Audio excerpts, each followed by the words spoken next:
¿Qué onda, cracks?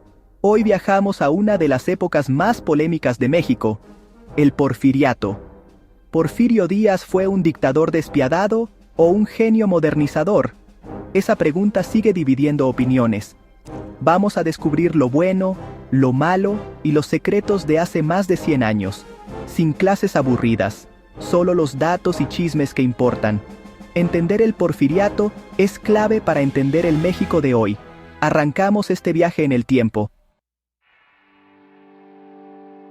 Antes de ser presidente, Porfirio Díaz fue un héroe de guerra, clave en la derrota del imperio de Maximiliano. Llegó al poder prometiendo democracia y sufragio efectivo, no reelección. Pero pronto cambió de opinión. Modificó la Constitución para reelegirse indefinidamente y se aferró al poder por más de 30 años. Lo que empezó como un gobierno legítimo se transformó en una dictadura personal. ¿Cómo pasó de defensor de la libertad a controlar todo? Esa contradicción define su legado, y así nació el presidente eterno, Díaz tenía un lema claro: orden y progreso. Bajo este principio, buscaba transformar a México en una nación moderna y respetada internacionalmente, pero su visión tenía un precio muy alto, y lo aplicó con mano dura, sin tolerar la disidencia. El control social y político era estricto, y cualquier intento de rebelión era sofocado rápidamente. Creó los temidos rurales, una fuerza policial que patrullaba los caminos y pueblos, imponiendo la paz a toda costa y persiguiendo a bandidos, pero también a opositores políticos.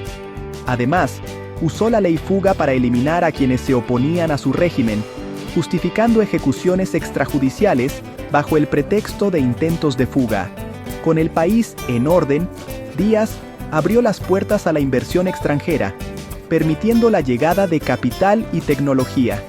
Se construyeron fábricas, minas y grandes haciendas, y México comenzó a modernizarse rápidamente. El ferrocarril se convirtió en el símbolo del Porfiriato. Más de 20.000 kilómetros de vías conectaron regiones antes aisladas. Se instalaron telégrafos, bancos y nuevas infraestructuras que cambiaron la vida cotidiana. La Ciudad de México se llenó de edificios afrancesados, palacios y monumentos que mostraban una imagen moderna y sofisticada al mundo.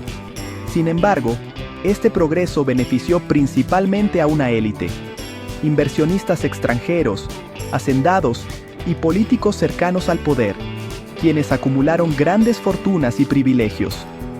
La mayoría de los mexicanos, especialmente campesinos y obreros, seguía viviendo en la pobreza, sin derechos laborales ni acceso a la educación o la justicia. El Porfiriato modernizó a México, pero a un costo humano altísimo: represión, desigualdad y sufrimiento para millones. Era un país brillante por fuera, con lujos y avances, pero oscuro por dentro, marcado por la injusticia y la exclusión social. ¿Valió la pena ese progreso? La historia nos invita a reflexionar sobre el verdadero costo del desarrollo y a quienes realmente beneficia. No todo fue negativo.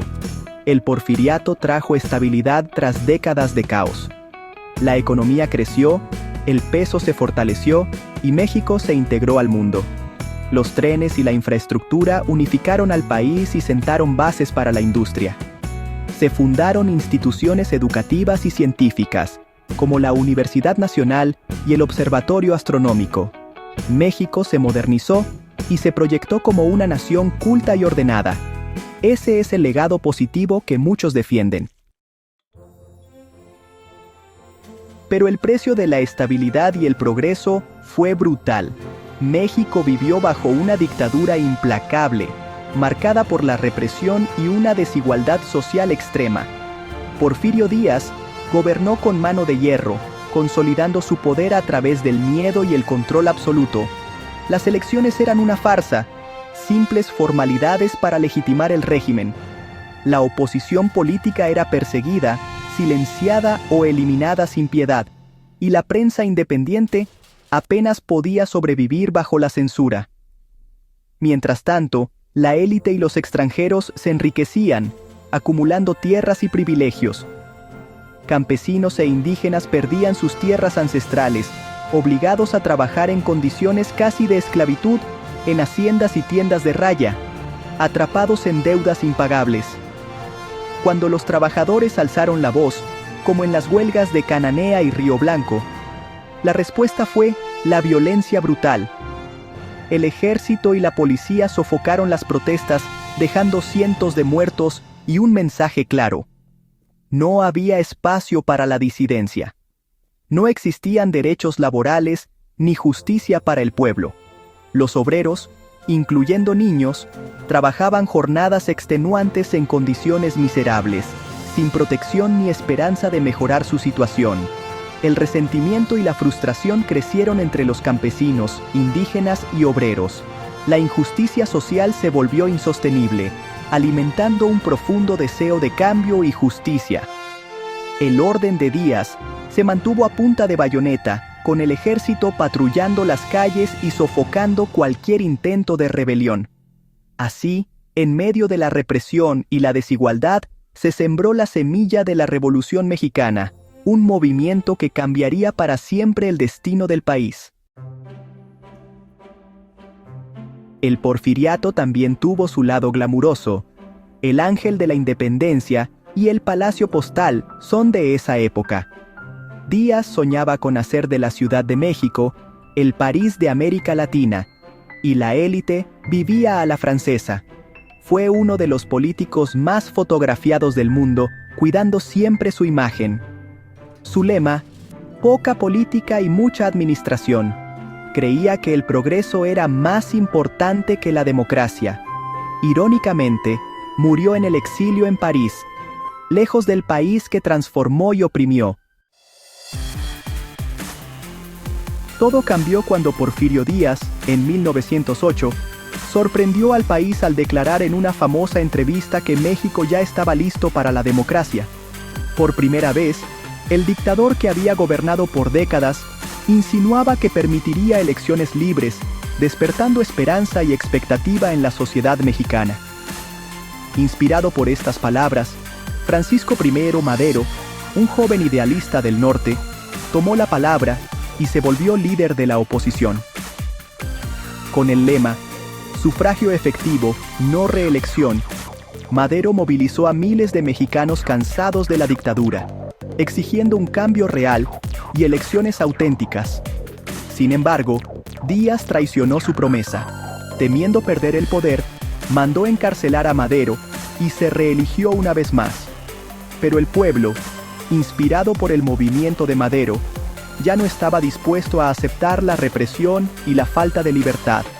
Madero logró escapar de la prisión y, desde el exilio, lanzó el histórico Plan de San Luis. En este documento, llamó abiertamente a la revolución, invitando a todos los mexicanos a levantarse en armas contra la dictadura de Díaz. Pronto, líderes como Pancho Villa en el norte y Emiliano Zapata en el sur respondieron al llamado. Campesinos, obreros y ciudadanos de todas las regiones se unieron a la lucha, formando un movimiento revolucionario imparable.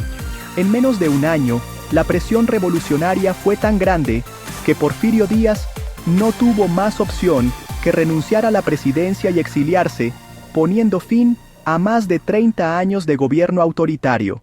Antes de partir, Díaz dejó una advertencia memorable. Madero ha soltado al tigre, a ver si lo puede domar. Con estas palabras, reconocía el poder y la incertidumbre de la revolución que él mismo había provocado. Así, con el país al borde del cambio y la esperanza encendida, comenzó la Revolución Mexicana, un conflicto que transformaría para siempre la historia de México. El porfiriato dejó cicatrices profundas y avances materiales innegables. Fue una época de contrastes, progreso para unos, miseria para millones, dictador o modernizador, un mal necesario o un tirano. La respuesta depende de a quién le preguntes. Déjame tu opinión en los comentarios y nos vemos en el próximo video. Pórtense chido.